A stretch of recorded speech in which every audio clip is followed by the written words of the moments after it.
Buraları kesebilirim. Hala yanıyor.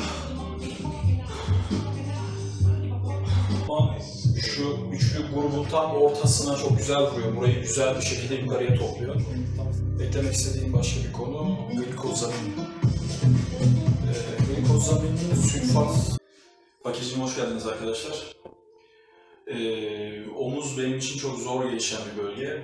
Bunun için devamlı hareketleri yenileyerek, değişik hareketler arayarak antrenmanlarımı tamamladım. Şimdiye kadar yaptığım hareketler arasında da en çok hoşuma giden hareketleri topladım, sizin için derledim. O hareketlerin nasıl yapıldığını hem izah etmeye çalışacağım, hem de siz de videoları izleyerek zaten göreceksiniz. Böyle zor gelişen omuz yapısı olan arkadaşların da işine yarayacağını düşünüyorum. Videoyu sonuna kadar izleyin. Bana yardımcı olmak isterseniz de beğenmeyi unutmayın. Hadi bakalım. İlk hareketimiz barbell front press yapacağız.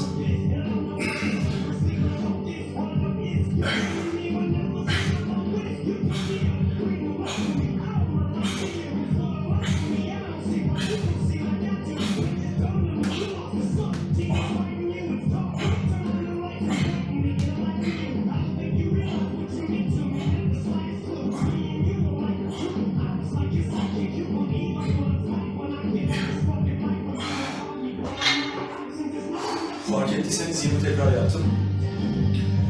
Daha öncesinden ısındım tabii. Sakın ısınmayı unutmayın arkadaşlar. Omuz hareketi en tehlikeli hareketlerden birisi, en tehlikeli bölgelerden birisi. Çünkü göğüs antrenmanı yaparken de omuz çalışıyorsunuz. Omuz hareketi yaparken de omuz bölgesi çalıştırıyorsunuz. Bir de çok sakatlanmaya müsait hareketlerin yapısı itibariyle de. O yüzden güzel ısın. Şimdi ben bunu 5x20 yapacağım. Hafif ağırlıkla yapıyorum. Set sayımı yüksek tutuyorum. Daha fazla çalıştırmış oluyorum bölgeyi. Bir de izole hareket niyetine de aslında gidebilir. Set tekrarını yükselttiğimiz için yağ yakımını da hızlandıracağını düşünüyorum. Bölgedeki yağ yakımıyla birlikte, hızlanan yağ yakımıyla birlikte kas görüntüsü daha çok ortaya çıkacak. Umuyoruz. Ama şöyle bir şey var, bir aydır güzel bir görünüme kavuştuğumu düşünüyorum. Yani kameradan çok belli olmuyor, çok canım sıkıyor aslında bu. Ama güzel bir görünüme kavuştum yani. Aralarda da 40 saniye, 50 saniye, 1 dakika gibi dinlenebilirsiniz. Şöyle hareketin görünmesi açısından birazcık daha çapraz durabilirim.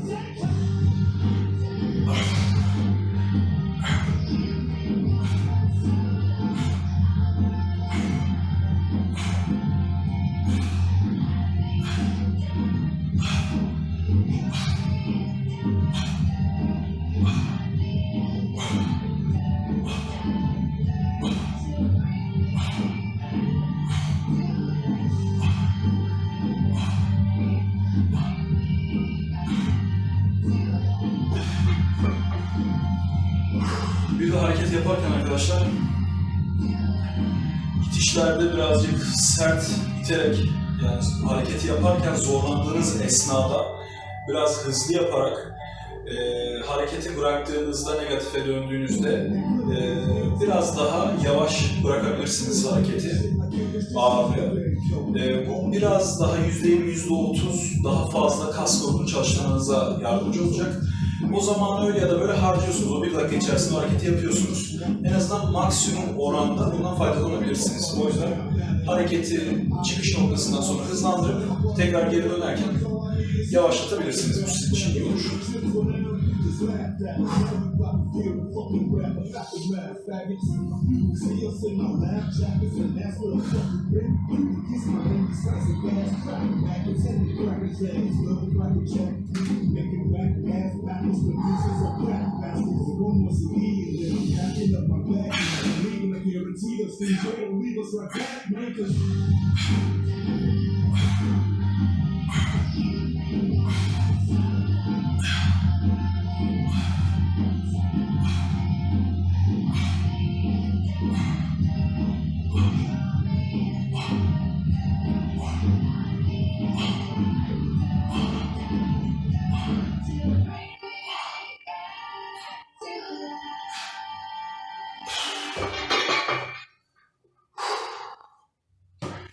İkinci hareketimiz Hareketin ismini inanın hatırlamıyorum. Bilenler varsa yoruma yazsın. Güzel bir hareket. O da izole hareketlerden tahmin ediyorum. Yine front önümüzü çalıştıracak ama hareketin akışı, yönü itibariyle 3 kas grubunu da omuzdaki çalıştıracağını düşünüyorum ki çalıştırıyor zaten. Eğer hareketi düzgün yapıp o bölgeye vurursanız hareketi, emin olun çok can yakıyor. O yüzden hareket basitmiş gibi görünse de sakın yüksek ağırlıkta girmeyin buna. Bakın benim 11 yıllık spor geçmişim var. Tamam, bir sakatlık geçirdim, belimi dönem bıraktım. 3-4 aydır antrenman yapıyorum, çok ağır, o yüzden girmiyorum tekrar sakatlanmamak için. Ben 10 kilo yapıyorum hareketi, öyle düşünüyorum. Çift kol 10 kilo tutuyorum. Ona göre, şimdi geçelim diğer hareketimize.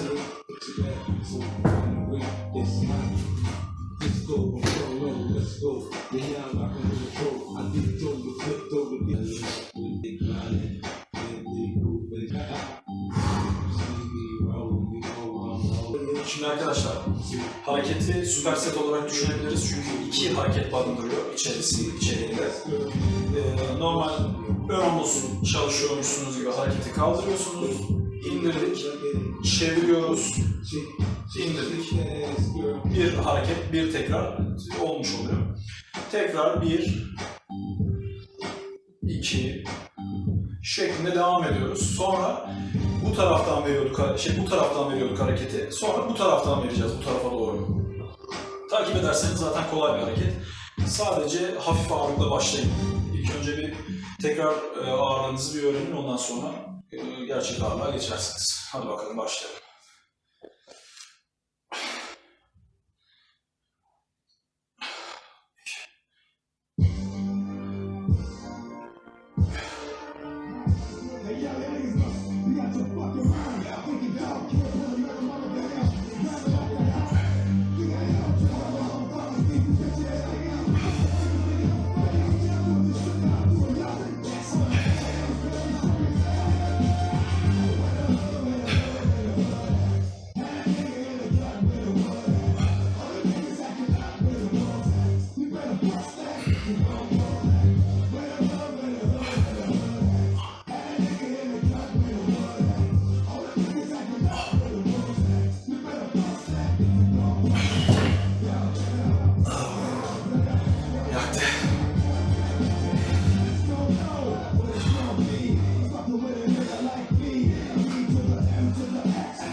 Şimdi ilk tekrar da bu tarafa çekiyorduk hareketi, şimdi bu tarafa çekeceğiz. Karıştırmazsak.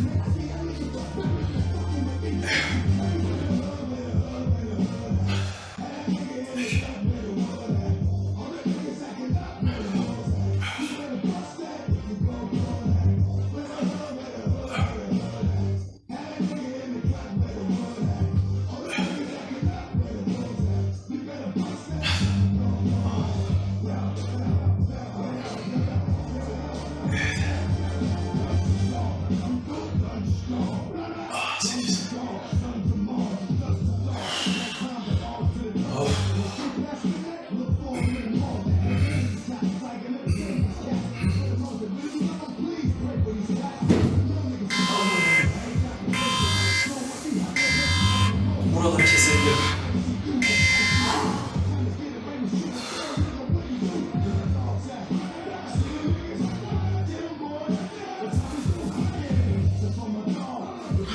Sadece front yaptığım zaman, diski ön tarafa kaldırdığım zaman sayıyorum hareketi. 10 tekrar, 12 tekrar dayanabildiğim kadar yapıyorum. Siz de bir 8 tekrarın, 7 tekrarın altına düşmemeye çalışın derim. 5 kilo ile deneyin. Varsa 7,5 kiloluk diskiniz, 7,5 kilo ile deneyin. Dumbbell'lar yapılabilir sanırım. Kenarlardan tutarsanız veya orijinal dumbbell'larda boşluklar oluyor disklerin kenarlarında. Onlarla yapabilirsiniz vesaire vesaire. Her gücünüzü kullanın yani. Ama en iyi diskli oluyor, bilginiz olsun.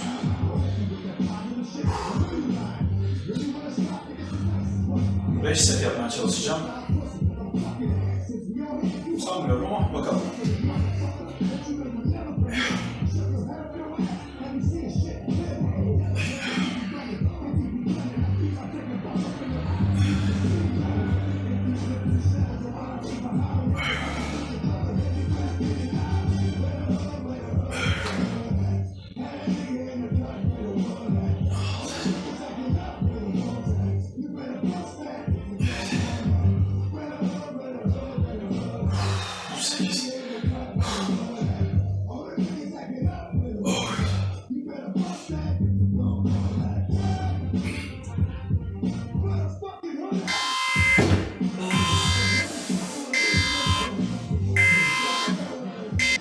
Arkadaşlar siz olun, spor salonlarında antrenman yaparken çok ağır çalışan, uzun süre antrene olmuş, yani spor yaşı çok geçmiş, çok büyük olan insanlarla yarışmayın.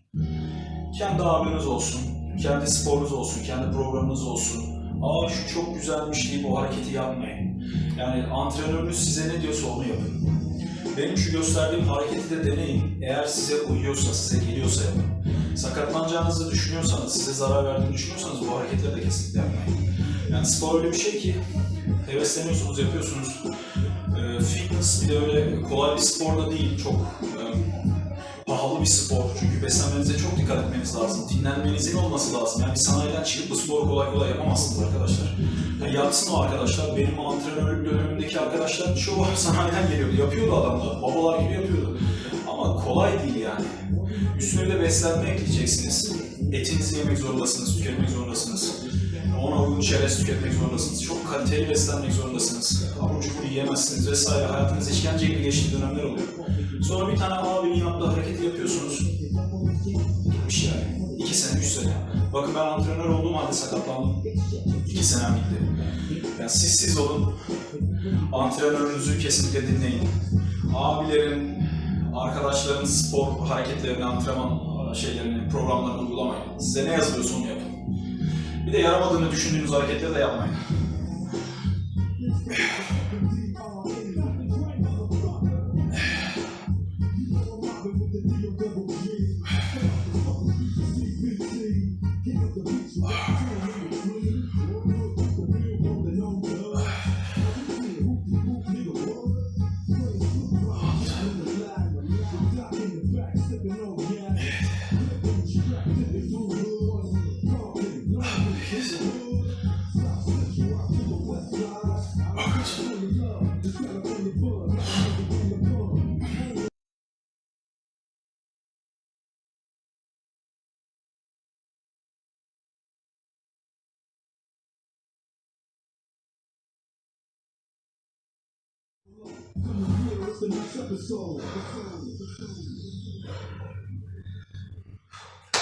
Şimdi 4 hareket yaptık.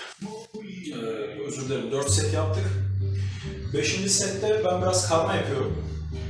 Yani hareketi kaldırdık, front yaptık, indirdik, çevireceğimiz hareketi bu taraftan yaptık. İkinci tekrarda kaldırdık, bu kere bu taraftan çeviriyorum. Yani son 5. seti de 5 tekrar bu tarafa atıyorum, 5 tekrar yani sağ sol şekilde dağıtıyorum. Size kalmış bir şey. İster 5. seti yapın çünkü 5. set artık o kadar yakıyor ve pump oluşuyor ki gereksizmiş gibi de geliyor bazen ama performans yükseltmek için de yapıyorum aynı zamanda. O yüzden 5. set size kalmış.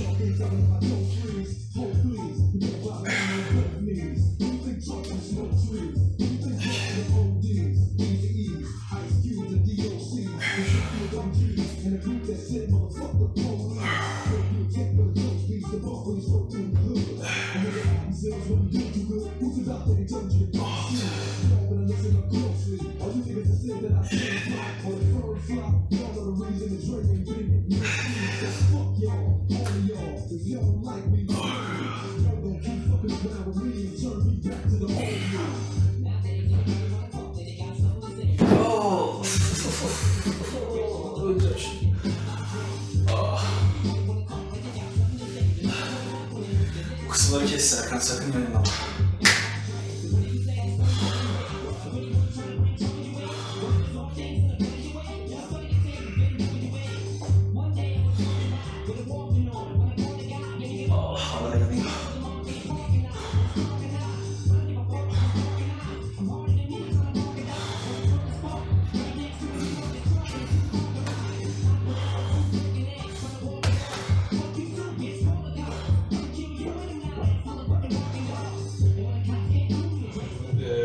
row'dayız şimdi. Upright row'u trapez geliştiriyormuş gibi de bilen arkadaşlar var. Trapez de geliştiriyor aslında. Ama şu üçlü grubun tam ortasına çok güzel vuruyor. Burayı güzel bir şekilde yukarıya topluyor. Tavsiye ederim. Gerçi bu yapılış şekline göre de değişiyor olabilir. Daha geniş kısmından da trapezleri güzel ediyor olabilir. Ben bu harekete diğer videolarımda da göstermiştim. Bir hareket ekledim. Bu rotator kof yırtıklarını engelleyebilecek, içerideki o tendonları, küçük kas gruplarını güçlendirebilecek bir hareket olarak düşünüyorum. Şimdilik başladım. İleride videoların arasında yine eklemeye çalışırım tam olarak işime yarayıp yaramadığını. Siz de hareketi takip edin, anlamaya çalışın. Yani yukarı çekiyorum, upright row burada bitiyor. Ben şu hareketi ekliyorum, yani şuradaki şu hareketi ekliyorum. Bir bakalım, siz de bir deneyin, bir hissedin bakalım hareket gerçekten iç kas gruplarında çalıştıracak mı, yakıyor mu, işinize yarayacak mı? Hep beraber deneyelim. Bunu da 12 tekrar yapıyorum. 5 çarpı 12 tekrar. Hadi bakalım.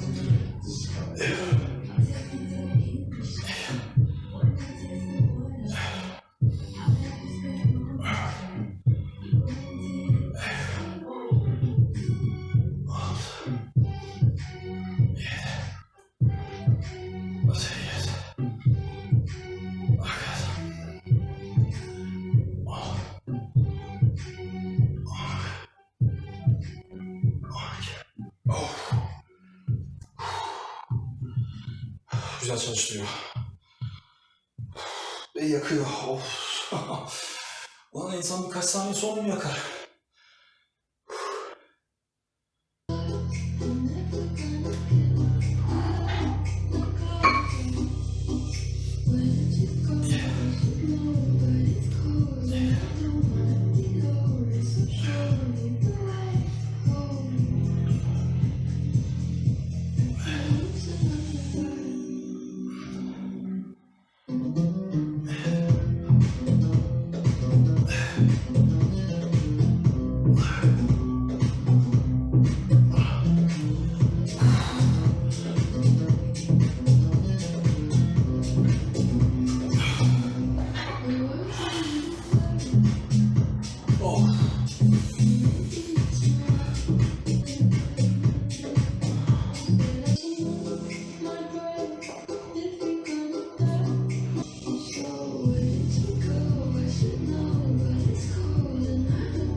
Ve arkadaşlar, eklemek istediğim başka bir konu glikozamin. Glikozaminin sülfat diye geçenleri varmış. Ben bu içeriğini bilmiyorum aslında. Yani biz glikozamin, kolotrin diye devam ediyor yanlış hatırlamıyorsam. İçerisinde de NSM olması lazım. O halde biliyorduk. Glikozamin sülfat şeklinde satılanlar varmış. Daha etkili deniyor onun için. Eklem ağrılarınız varsa eğer geciktirmeden glikozamin kullanmanızı ben tavsiye ediyorum. Çünkü bu sporda en çok zedelenen, en çok yorulan bölgelerden birisi de eklemlerimiz. Bu sporu uzun soluklu yapmak istiyorsanız eğer kesinlikle glikozamin kullanın. Yani protein tozları vesaire vesaire. Protein tozu falan da kullanmayın bana sorarsanız. Gidin et yiyin ya. Yani 1500 lira bir whey proteini vereceğinize antrenmandan sonra gidin babalar gibi kırmızı etinizi yiyin arkadaşlar ya. Yani 1500 liraya ne kadar kırmızı et gelir yani? Tahmin edebiliyor musunuz? Şu kadarcık bir kutuya 1500 lira verip beraber protein alıyorum diyoruz. Yani onun vücuda işi pişemediği de garanti değil yani.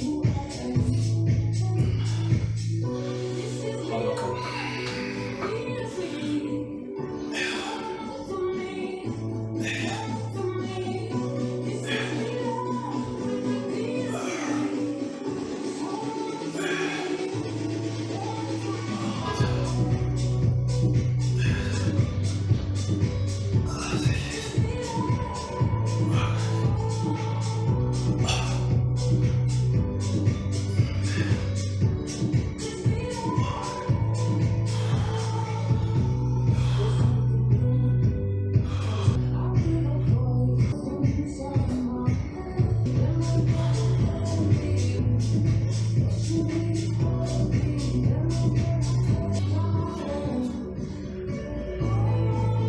antrenman esnasında su içerken de dikkatli olun.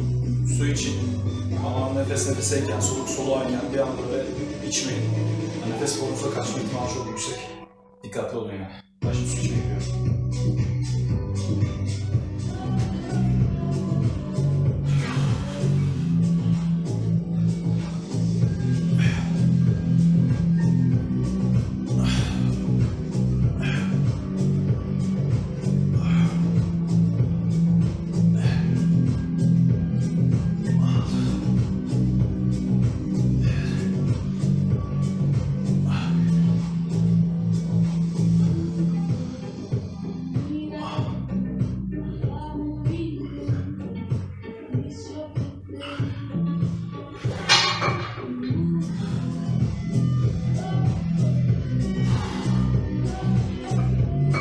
Upright row'umuzu da yapalım. Sonra side lateral havalanma hareketi.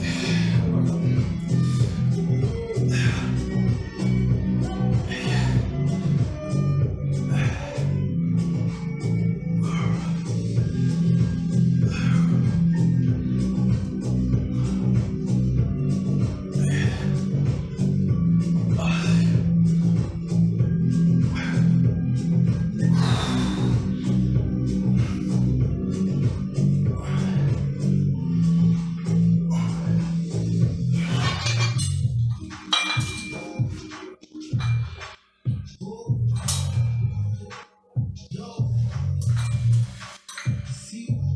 Evet arkadaşlar, son hareketimiz yana açış, side lateral.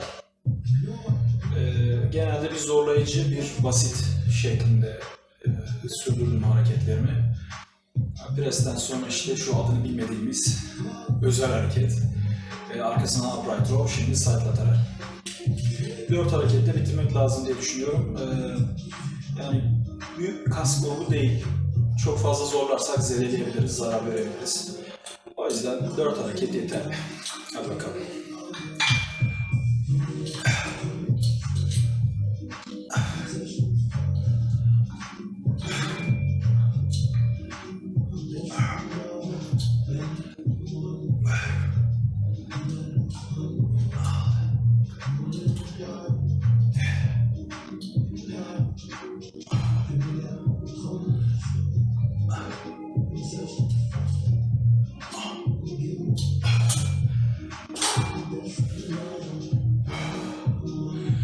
Unutmayın arkadaşlar, onun ağırlığını değil, kendi ağırlığınızı çalışın. Yani o 20 kilo ile yana açış yapıyor, ben 5 kilo ile yapıyorum. O yüzden siz de 5 kilo ile yapın. Bir de şu an omuzlarımın zorlandığını hissediyorum. O yüzden hareketi 5 set değil, 4 de değil, hatta 3 sette bırakacağım gibi. Siz de bunu zamanla anlayacaksınız zaten. Hareket zarar mı verecek size yoksa işinize mi yarayacak hareketi sürdürmek. 3 sette bırakacağım arkadaşlar. Omuz hareketini bitirmiş olacağım. Umarım bu hareket sizin işinize yarar.